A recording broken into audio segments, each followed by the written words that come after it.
avec Fréquence Plus. Surprenez votre famille et vos amis grâce au grand chef de Bourgogne-Franche-Comté. Cette semaine, je suis à Besançon dans le Doubs. Je suis toujours en compagnie du chef Antoine Bonguin dans les cuisines du restaurant Jura Smokehouse. Bonjour chef. Bonjour Charlie. Alors deuxième épisode, aujourd'hui on part sur des œufs durs au fumoir. Alors est-ce que tout le monde va pouvoir le faire chez lui? Parce que vous, on va le rappeler, c'est une vraie spécialité, hein, tout est au fumoir ici, sur le côté un petit peu texan, américain.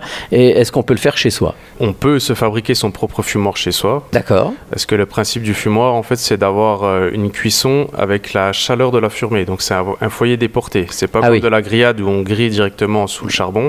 Là, on a le foyer qui est à côté de là où on cuit. Alors si on se fait un fumoir, on le fait quoi? Dehors chez soi ou Oui, dehors, oui, parce qu'il y a quand même toujours faut une extraction pour la fumée, comme une petite cheminée. Donc, on connaît des débouchés, moi notamment sur notre région dans le Jura à Dole, qui a son propre fumoir pour notamment le saumon. Voilà. Donc ils font Après, leur ça c'est du fumage à froid. Nous, c'est du fumage à chaud. Ah, en plus il y a une différence. Voilà. Alors c'est quoi la différence entre chaud et froid? Eh ben, le fumage à froid, c'est-à-dire qu'on fait de la viande ou du poisson cru qui est juste fumé. D'accord. Nous, on cuit et on fume en même temps. D'accord. Donc là, c'est ce qu'on va faire pour les œufs durs? Exactement. Alors comment on procède? On choisit déjà des bons œufs? Voilà, on prend des œufs de gros calibre de préférence, parce que pour une entrée, c'est quand même mieux d'avoir des beaux œufs. D'accord.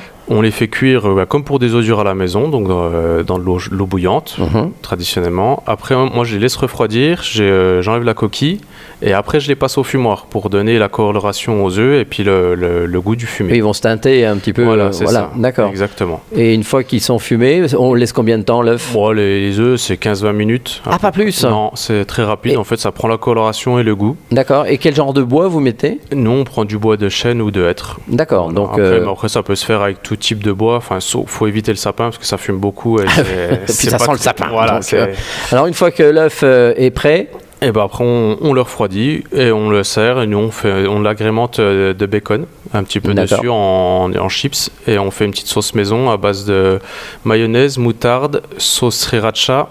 C'est quoi la sauce un petit peu épicée chinoise et puis du Worcester. C'est pareil, c'est une petite...